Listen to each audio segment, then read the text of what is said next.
मनुष्य का अवचेतन मन एक अद्भुत शक्ति का भंडार है, जिसकी गहराइयों में छुपी हुई संभावनाएं हमारी पूरी जिंदगी को बदलने की क्षमता रखती है। परंतु अधिकांश लोग इस सत्य को समझ ही नहीं पाते और अपने भीतर सोए पड़े खजाने का उपयोग नहीं कर पाते, जबकि यह अवचेतन मन हर क्षण हमारे विचारों, हमारी भावनाओं और हमारे कार्यों को आकार दे रहा होता है।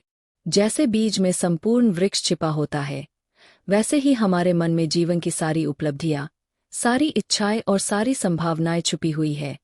बस आवश्यकता है सही ढंग से उन्हें जगाने और मार्गदर्शन करने की, क्योंकि अवचेतन मन अंधा सेवक है, जो कुछ भी आप सच मानकर बार बार सोचते हैं, उसे वह बिना सवाल किए स्वीकार कर लेता है और फिर उसी के अनुसार परिस्थितियां, संयोग और परिणाम रचता है। अगर आप निरंतर भय, असफलता और नकारात्मकता सोचते हैं, तो यह मन उन विचारों को वास्तविकता में बदल देता है, और अगर आप आत्मविश्वास, स्वास्थ्य, सफलता और समृद्धि के विचार बोते हैं, तो यह मन उसी का निर्माण करता है।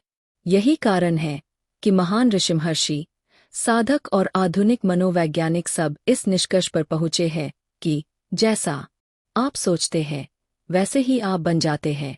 और यह सोच सिर्फ सतही चेतन स्तर पर नहीं बल्कि गहराई में, अवचेतन स्तर पर स्थापित करनी होती है, क्योंकि चेतन मन तो तर्क वितर्क करता है, शंका करता है, तुलना करता है, लेकिन अवचेतन मन बच्चा जैसा सरल और ग्रहणशील है। वह जो भी आदेश पाता है, उसे पूरा करने लग जाता है। इसलिए अगर कोई व्यक्ति दिन रात यह सोचता रहता है कि मैं बीमार हूँ, मैं दुर्भाग्यशाली हूँ, मुझसे कुछ नहीं होगा, तो अवचेतन मन उसी आदेश को पकड़ लेता है और शरीर में रोग उत्पन्न कर देता है, अवसरों को नष्ट कर देता है, आत्मविश्वास को कमजोर कर देता है। जबकि इसके विपरीत यदि कोई व्यक्ति यह दृढ़ विश्वास करता है कि मैं स्वस्थ हूँ, मैं समर्थ हूँ, मेरे जीवन में अनंत संभावनाएं हैं और ब्रह्मांड की असीम शक्ति मेरे साथ है, तो अवचेतन मन उस विश्वास को सत्य बनाने के लिए भीतर और बाहर, दोनों स्तरों पर परिस्थितियां बदलने लगता है। यही कारण है कि इतिहास के सभी सफल लोग, चाहे वे वैज्ञानिक हों, कलाकार हों, आविष्कारक हों या आध्यात्मिक संत, उन्होंने अपने अवचेतन मन का उपयोग किया है।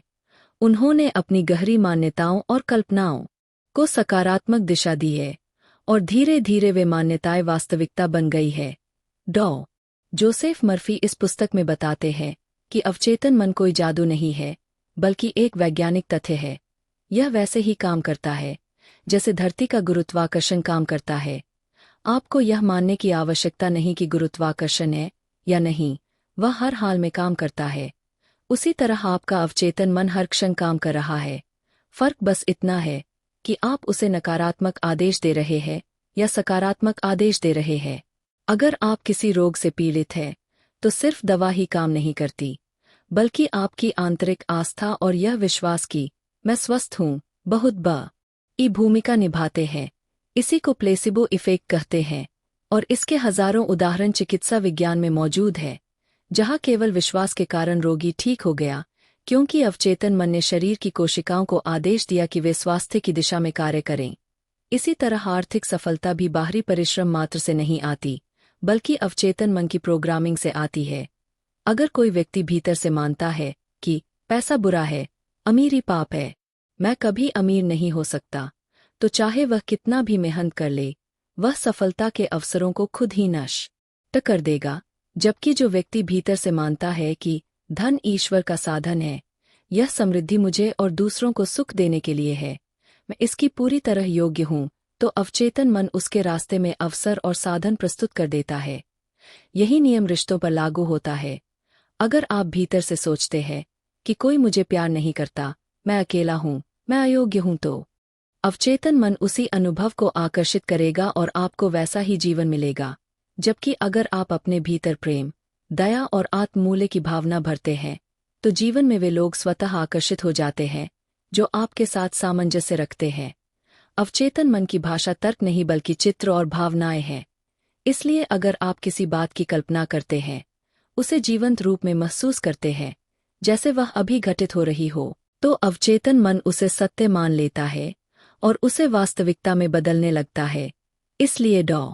मर्फी कहते हैं कि रोज रात को सोने से पहले और सुबह उठते ही कुछ क्षण अपने लक्ष्य की स्पष्ट कल्पना करें, उसे महसूस करें जैसे आप पहले से ही उसे पा चुके हैं। यही विजुअलाइजेशन की शक्ति है।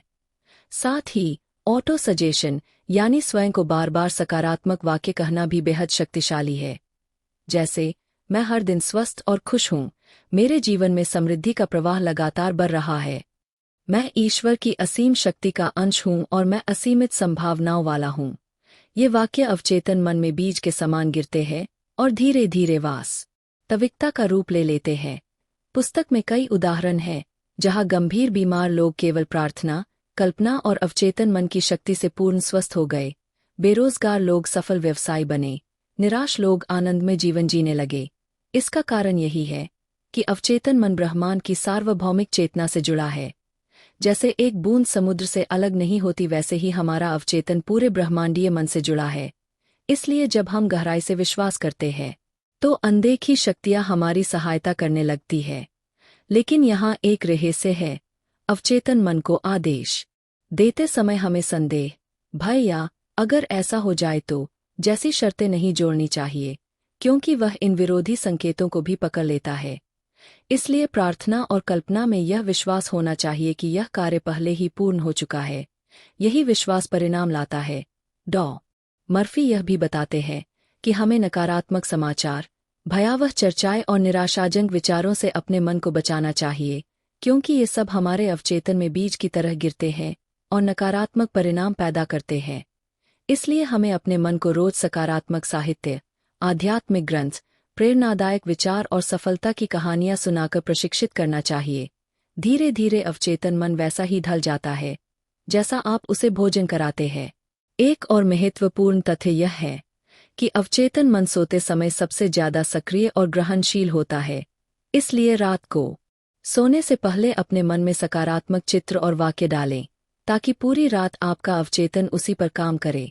यही कारण है कि प्राचीन परंपराओं में सोने से पहले प्रार्थना करने की आदत थी, क्योंकि यह समय सबसे शक्तिशाली होता है।